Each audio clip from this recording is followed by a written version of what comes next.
Hey everybody, and welcome to a new Wednesday Night Warrior. I'm Spencer Howland, host of Constructive Criticism and producer of Limited Time Only and Common Knowledge, three podcasts about getting better at Magic the Gathering. Today, I'm excited to talk about draft. Uh, back in the day on Wednesday Night Warrior, we used to do a lot of videos just about getting better at Magic the Gathering, and I kind of wanted to go back to doing a little bit of that because one of the things that I hear most often at Grand Prix or maybe at PPTQs is how intimidated people can be by draft when they're new players. So a lot of players they go buy a pre-constructed deck and then they get into standard or modern or whatever they get into, and then draft becomes really intimidating for them because they've never had to build a deck on the fly before. They usually just sit in front of their computer and build their constructed decks and things like that.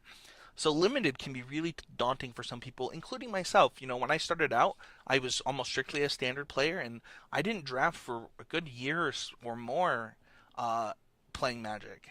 And I think that in a lot of ways it held me back as a player, and it held me back in just the amount of enjoyment that you can have from something as cool as limited to Magic the Gathering. Because limited is super fun.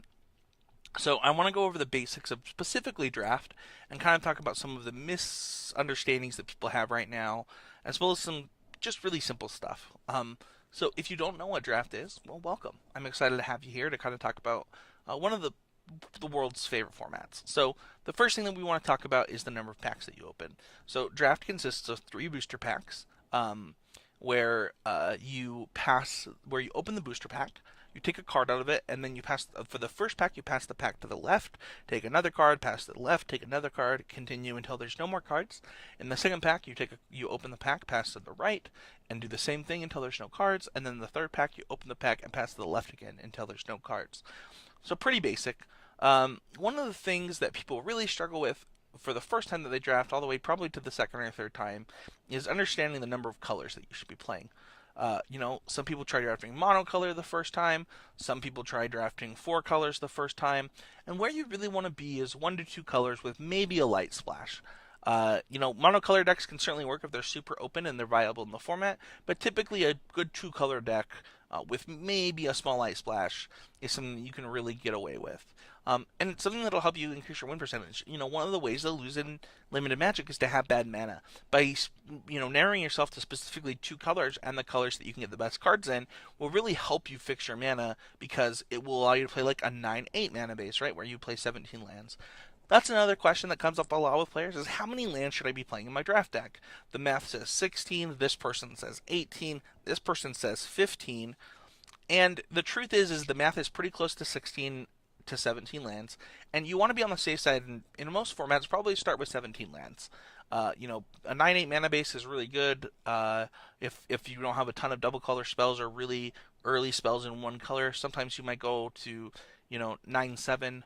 But having good mana will help you win more games of Magic, and sticking to those 2 colors is going to do the best at doing that for you. Um, Another thing that new players often hear is the bread concept. Bread stands for bombs, removal, evasion, aggro, and dregs. And this is a really outdated way of thinking of how to take your Magic cards in a draft. So back in the day, bombs were broken, removal was broken, evasion was broken, and then aggro and dregs were just whatever, however you wanted to draft them.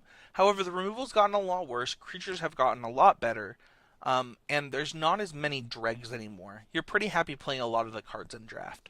So while this idea of if all things are equal, this is the order you want to take things in, I don't think all things are equal anymore. And or maybe if they're not equal, how do I want to say this?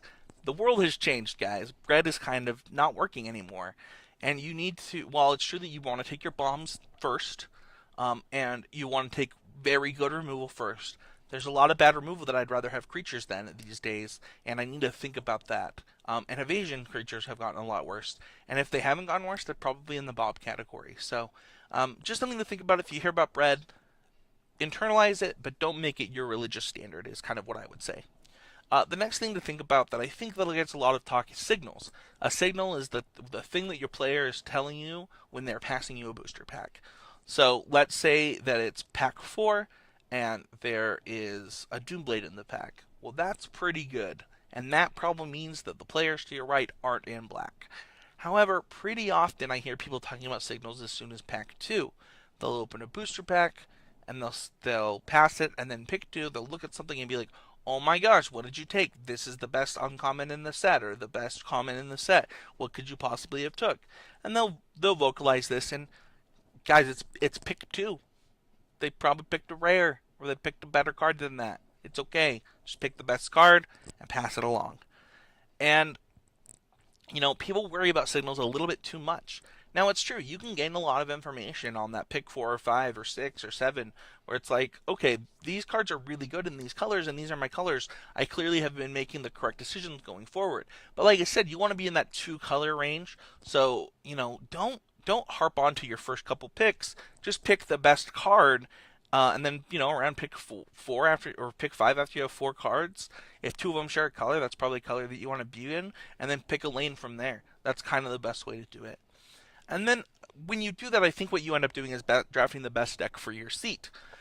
The person to your left is making decisions, the person to your right is making decisions, and you're the better the 3 of you draft, the better your 3 decks are going to be, and you very much want them to be better than the decks across the table from you to give yourself the biggest advantage. So working with the players next to you, that's where signals comes in, is going to be really important. Don't fight over something. Don't fight over a color you don't have to. That's once again signals that you don't have to pay too much attention to.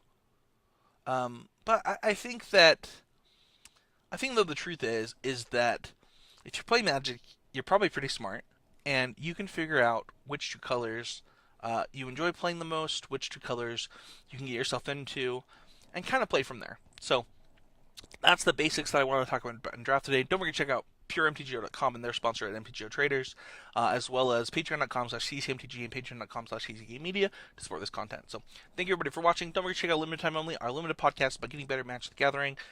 If you're new to draft, welcome. I hope you enjoy this video. I hope it helps you out a little bit. If you want to give advice to other drafters, please feel free to leave a comment. Let them know what you think, how you've improved at draft, and let's get better together. Thank you everybody for watching, and we'll see you guys all next week on another Wednesday Night Warrior.